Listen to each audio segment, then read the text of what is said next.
New possibilities are opportunities or potential outcomes that arise from changes, innovation, or exploration, expanding the realm of what can be imagined or achieved. Hi, everyone. This is Kristen Jowers, guest host for today's practice. Welcome to this week's Practicing Connection Practicast, where we highlight a specific practice you can use in your life and work. In this month's Practicast, we've been talking about different ways to hold space for others. Holding space refers to the act of being fully present with someone else without judgment or distraction so that the person can share their experiences and perspective. Bob Bertsch will be guiding us through the practice to help us hold space for new possibilities in a few minutes. But first, let's learn more about it. Hi, Bob. What does it mean to hold space for new possibilities? Hi, Kristen. Thank you so much for guest hosting and for giving me the opportunity to talk about this. As you mentioned before, holding space is about being present without judgment so that experiences and perspectives can be shared. And most times when we're talking about holding space, we're doing those things for someone else or even for ourselves. When we're holding space for new possibilities, however, we're focused not on people, but more on the potential for change. When there's a potential for change, we're in what's called liminal space, and that's a place of transition between where we've been and where we're going, or between who we are and who we're becoming. We're on the threshold of something new in that space, but we're not quite there yet. So understanding liminal space is important when we're holding space for others because that's often the space that we're holding for them. In her book, The Art of Holding Space, Heather Plett describes liminal space as the space where something, quote, has dissolved and a new thing has not yet emerged to take its place. So when people are experiencing some kind of loss and waiting for the next thing to emerge, we can hold that space for them or help them hold that space so they have the time and support to let that thing emerge instead of clinging to what was before or rushing forward toward things that may mitigate their pain but delay the transition. Okay, so let's think about holding liminal space in the context of any work you're doing or have done. So there's times when something important in our work, maybe a process we've used or a concept that we've relied on, or maybe a core value that we've realized is not just as important as we thought it was, when that thing dissolves. And our instinct is often to rush to replace it instead of holding that liminal space, the space that we need for new possibilities to emerge. If we can be more comfortable in that liminal space and learn to hold it, then new possibilities will have the chance to emerge. And they could be possibilities that just wouldn't have happened if we skipped over that place of uncertainty, that liminal space. When I hear you describe new possibilities, I think that sounds really exciting, but I like certainty, and not knowing can be a really uncomfortable place for me. Why is it so hard? Well, it's definitely difficult because we just don't like uncertainty. Any of us, like our relations in the animal kingdom, humans are afraid of uncertainty. In an uncertain situation, we will try really almost anything to make things more predictable, including replacing one broken process with another so we can get out of that uncertain liminal space. But if we can see liminal space as a space for creation, I think we can balance the fear of that uncertainty with hope and excitement for the possibilities of what is about to emerge. While that's helpful to think about those new possibilities with hope and excitement, we also need to be aware that there are cultural norms of efficiency and productivity that are constantly pushing us to move faster and skip over that liminal space. And we can't forget that we're people as we're operating within this liminal space. And that means that on some level, we're probably also grieving the loss of what came before. That might sound a little bit weird when we're talking about a process, but there is going to be some sense of loss and grief, even if that's something that is dissolving, is something that we all agree was not working. And with all of that going on, we need to counterbalance that by being very mindful and intentional about holding on to that liminal space and letting new things emerge. I really appreciate how you punctuate that grief process. How do you decide who holds space and who takes up the space? And how do I hold space when no one else in the room is? That's a great question. It's definitely a challenge to hold liminal space in a group. I don't know if it is possible for one person alone to hold space for a whole group, like a team, for instance. So, first, let go of any expectation that you might be putting on yourself to hold that space alone for your whole team or organization. That's a lot of pressure to put on yourself. And I think we have to kind of let that go. And that said, if the group as a whole is familiar with the concept of holding space and committed to holding space for each other, I think they can hold space for new possibilities, even when a particular group member might want to move ahead. And when that's happening, a group can hold space for the member who's experiencing that fear, right? It takes some empathy to do that and recognition that we're all subject to feeling that way and feeling that fear of uncertainty. And so if the group as a whole can hold space for that person, it can be really effective. So if you're in a group that hasn't developed that shared commitment to holding space, recognize it's not your responsibility to hold that space for the whole group alone, but you can still hold space for new possibilities in your own mind.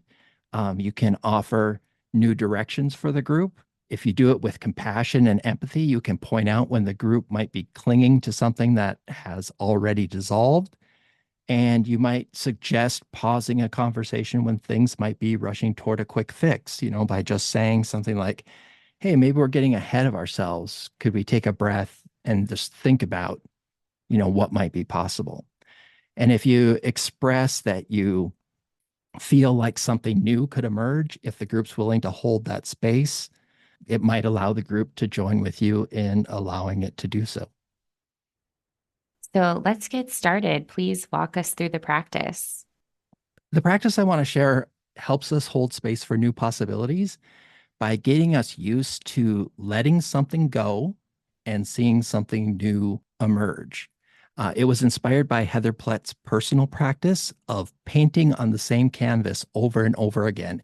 Each time she's covering up something that she created, something that might be beautiful or valuable to her, she's covering that up with something new. Heather's practice reminded me of Austin Kleon's blackout poetry. What Austin does with blackout poetry is he lets poems emerge from the words in newspaper articles. So, the practice today, we're going to create a blackout poem, but if we do it with a newspaper, I don't think we're going to get the full effect because there's no reason for us to want to cling on to a newspaper article. So, we want to get that idea of letting go of something and taking some liminal space to let something new emerge. The first step in the practice is going to be for you to find a piece of writing that has some value to you. My first thought was a page from a book that I love, but you could also use something that you wrote yourself or something that was written for you, like a letter. I think it's best to do this with a printed copy rather than electronically because we want that little sense of loss. A note that this is a practice. We don't want to have really, really high stakes, at least at the start. So you might not want to choose your first edition copy of Walden Pond or the letter your great grandpa wrote to your great grandma during World War II. We want to choose something that you value, but something that you can bear to let go of. All right. So now that you have your piece of writing that we're going to use, next you're going to need a pen or a fine tipped marker. So we want something that we can make some fine lines with. And then we also want a broad tipped marker, something that we can use to black out the words. So if your piece of writing has multiple pages, like a book, randomly choose a page. And then we're going to scan the page and just note any words or short phrases that stand out to us by drawing a box around them with our pen or fine-tipped marker. Make sure that we're scanning the page, not reading it. We're not seeking the meaning of what's already written. We're trying to create something new. So once you have some words or phrases selected that stand out to you and you've drawn the box around them, you can start to look for other words that might help connect them into a poem. So here's an example. Austin Kleon's got a blackout poem. It's called Overheard on the Titanic. The main words and phrases that I'm guessing Austin boxed first, the ones that stood out to him, was the sentence, I mean, yes, we're sinking, the word music, and the word exceptional. Right? So those are the things that probably stuck out to him initially. And then he found connecting words to turn that into a poem. And the connecting words he found are but, the, and is. So the poem ends up reading like this. I mean, yes, we're sinking, but the music is exceptional, right? So you see how that works? We kind of get our big words, then we can use some connecting words to tie it all together.